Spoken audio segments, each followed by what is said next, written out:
Hi, I'm Shane with Glover Nursery. I often get asked how to build a water feature. The first thing I tell a customer is to do a little bit of research and to figure out what kind of water feature they want. There's many different kinds of water features, styles, anywhere from a pondless water feature to a wildlife pond to a koi pond. So those would be the first things you want to be sure of before you embark on this project, and determine what are the plants that you want to put in there. Water lilies. If your goal is to grow big, beautiful water lilies, water depth would be one thing to consider. Here in this climate in Utah, 2 feet deep is about ideal. Is the ideal depth for a water lily to perform at its best. So if you're interested in growing water lilies, there are several different varieties available, anywhere from pygmy water lilies and smaller varieties on up to bigger varieties that can grow 6 feet across with one plant.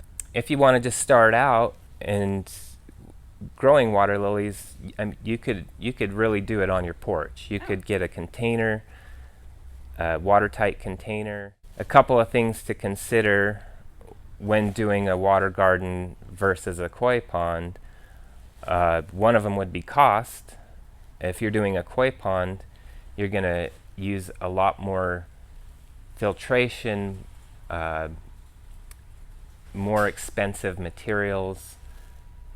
It's a lot more involved, more planning needs to go into it. When you're doing a water garden or wildlife pond, your main goals are growing plants and achieving a natural balance to where you're not doing as much maintenance, physical maintenance, and you are building it in such a way that the plants and wildlife are all working in combination with each other. And so some of the things that we have here at the nursery are pumps, which is basically the heart of the pond. It moves the water. Also, if you're adding a water feature, you would need a pump to obviously push the water up to the waterfall itself and down and so forth. We have many different sizes of pumps here, anywhere from a little tabletop pump or a little patio pump that you could put in a pot, or a small water feature, on up to a very large pump if you want to build a great big waterfall, and everything in between. So one of the things that you're going to want to decide is, size, how big you want your water feature, and then you're going to need to size that pump accordingly to what you're doing. We also have underwater lights, which aren't necessary, but many people like to enjoy their ponds or water features at night. These lights can actually go underwater. These don't necessarily need to be underwater, but if you chose to put them underneath a waterfall, you could. We have color changing lights, or we have just the warm light LEDs, or even smaller lights, even for smaller water features. All of these lights can be piggybacked onto one another, so you could add multiple lights down the road if you felt like it. Some of the other things we have here are filtration for ponds, especially if you want to do fish and a lot of fish, or we have the pressurized filters, canister filters. Most of the pressurized filters we carry do have UV in them. We also have just the UV filters. UV, little biological filter, and a fountain head on it. Something like this would be ideal for a smaller pond. We also have all the pond additives you might need, from beneficial bacteria to algaecides. One thing to consider when using an algaecide is it's just a quick fix. Typically, you're going to need to do other things than just adding an algaecide, walking away, and hopefully you're solving your problem.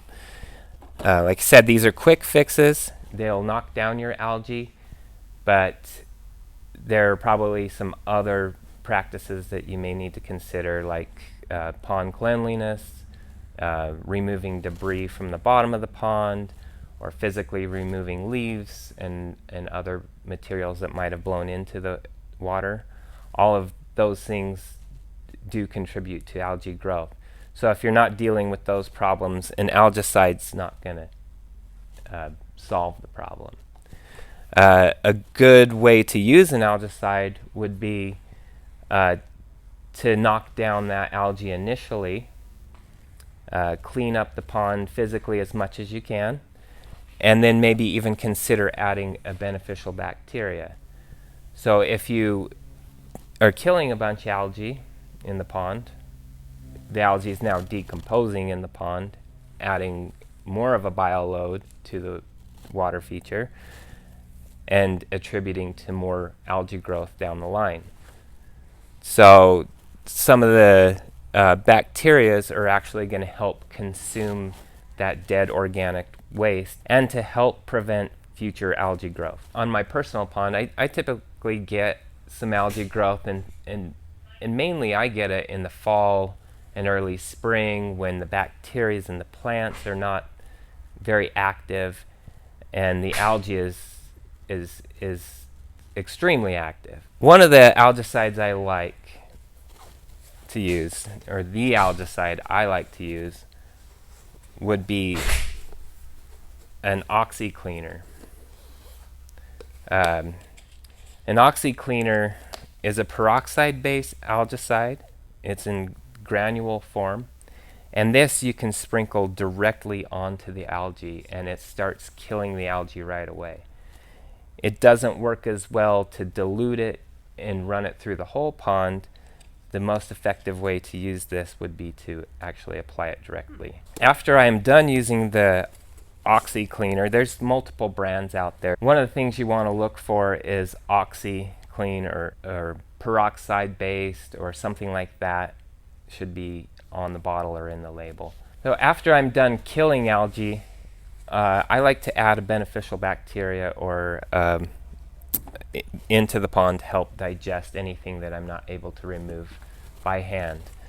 One of the products here we have is Pond Flush Strictly Sludge. This is a good bacteria. This one works really well at removing debris off of the bottom, helping remove fish waste from the pond. This particular one, bacteria actually works at cooler temperatures. So when you initially add it to the pond, there's a startup. And then on the back, it'll tell you how to use it. But there's also a maintenance dose, so you can continue to use it throughout the season. We also have dechlorinators, which is a really good idea if you're putting fish into the pond or doing major water changes.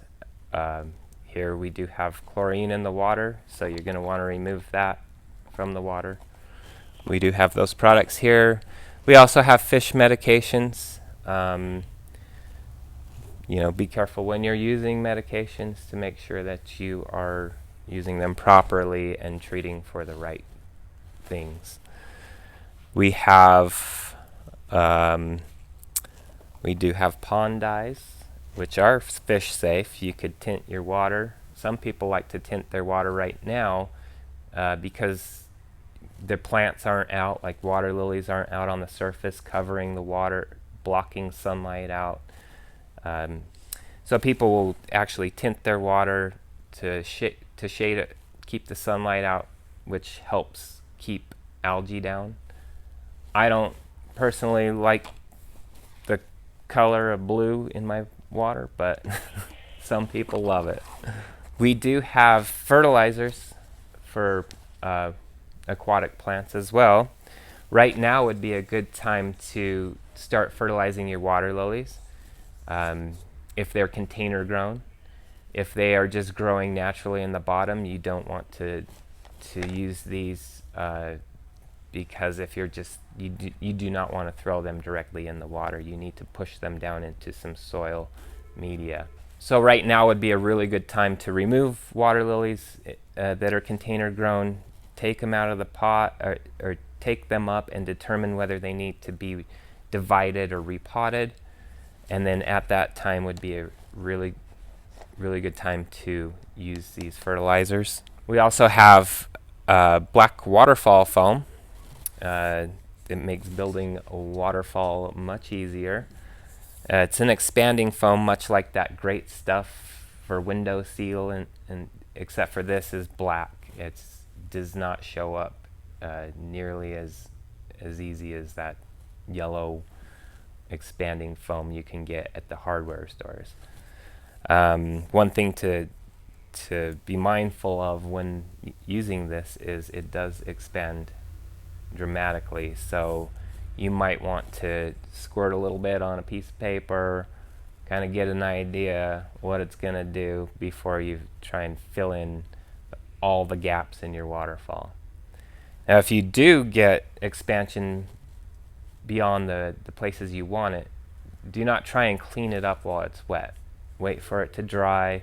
As it dries, then you can take a razor knife and cut back the areas where it's expanded too far.